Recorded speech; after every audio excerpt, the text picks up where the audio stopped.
What's up, crew? Welcome back to another video.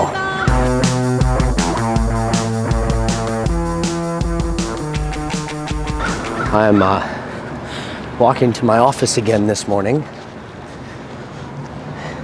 and wanted to share something vulnerable that I decided to do last night, and I'm just going to kind of walk you through the story. And my apologies, I'm downtown, so you're probably going to hear some background noise. But man, let me fix that. So yesterday, I had decided to go to a different gym than I normally would go to, and I'm just kind of in this phase with my move where I'm really figuring out kind of what I want my routine to look like, as far as like what gym I want to go to, a grocery store, things like that. You know, all of the essentials, at least the essentials in my life. And I decided to go to a different gym yesterday. And it's not that I haven't been to this gym before. When it comes to the place that I live currently, I've lived in this city previously for 11 years. I built a business here, sold a business here. I've made lots of connections here. So it's not out of a unknowingness of knowing where things are.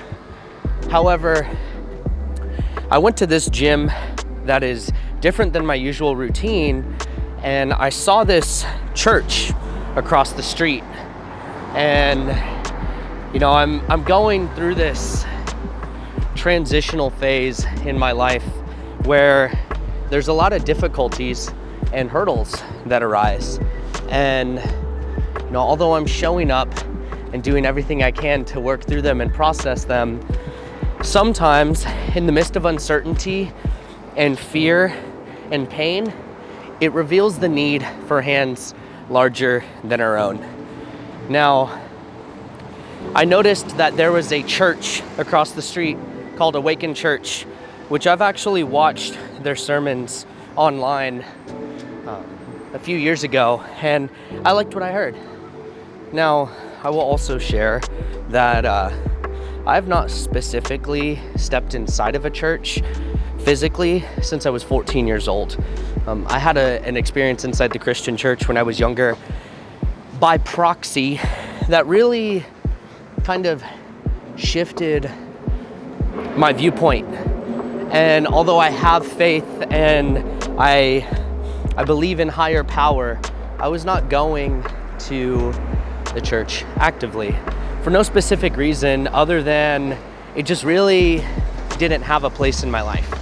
However, the phase that I'm in with the challenges that I'm experiencing, I'm realizing the need for hands larger than my own. And so yesterday, I put in my schedule, my calendar, at 6:30, I was gonna go to Awaken Church, and I decided to text my buddy Mike Scriptchick, AKA Planet Mike.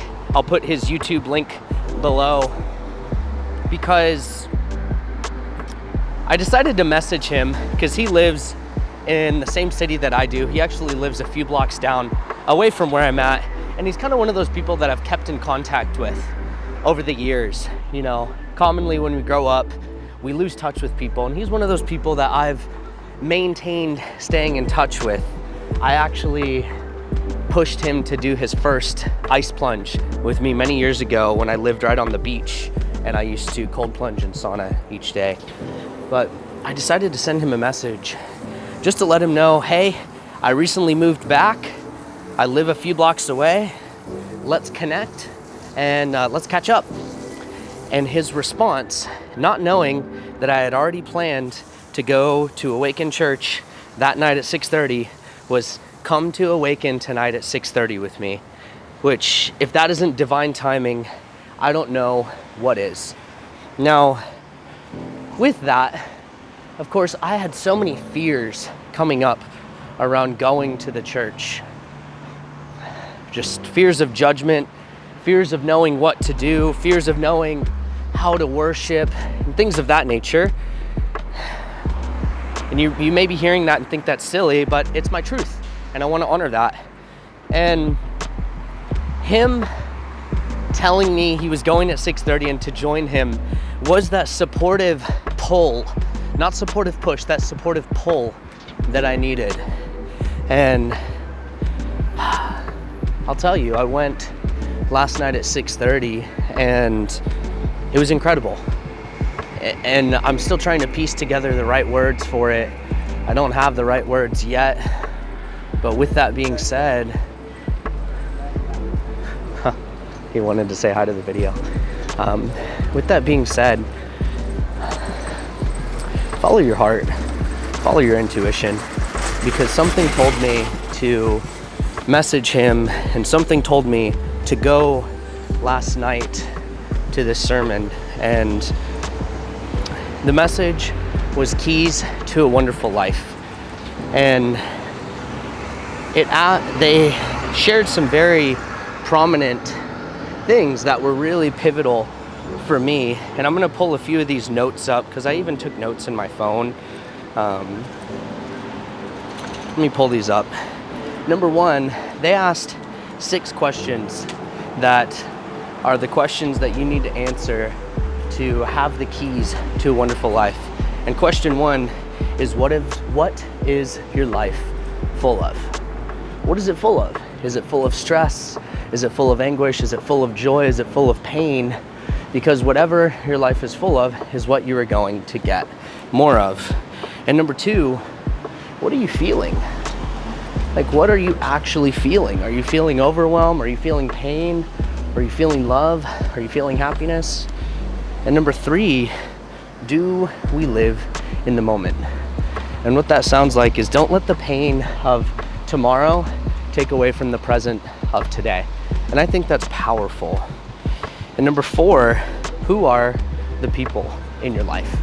And this is something I've been really leaning into much more over the past few years, as I closed the door on a lot of friendships that really weren't serving me at the highest level anymore. And really honoring who are the people in your life. Realistically, when you're surrounded by better people, you become a better person. And number 5 is, how do you rest? How do you actually rest? You know, are you always anxiously aware? Are you always awaiting impending doom or impending resolve? Like, really ask yourself that. How do you rest? And number 6, which is the final one, is what refreshes you? These are 6 questions to ponder when it comes to finding the keys to unlock the door to a wonderful life. And it was powerful for me to experience this, because throughout my life and throughout the past few years, I've experienced a lot of pain, a lot of frustration, and a lot of challenges. And through all of that, I'm finding the lessons and I'm still finding joy. And I'm so glad that I went last night and that they were so open and loving. And shout out to my buddy Mike for supporting me and going in that way. It felt really good to accept that support in the form of Christ. Now, I also firmly believe that there are many theologies, religions, and belief systems, but they all lead to the same place. And they lead to us finding comfort in this world. And I think so commonly people get caught up in the naming of the thing that we forget the entire point that something is there. With that being said, I appreciate you hearing me, and I'll see you on the next one. Peace.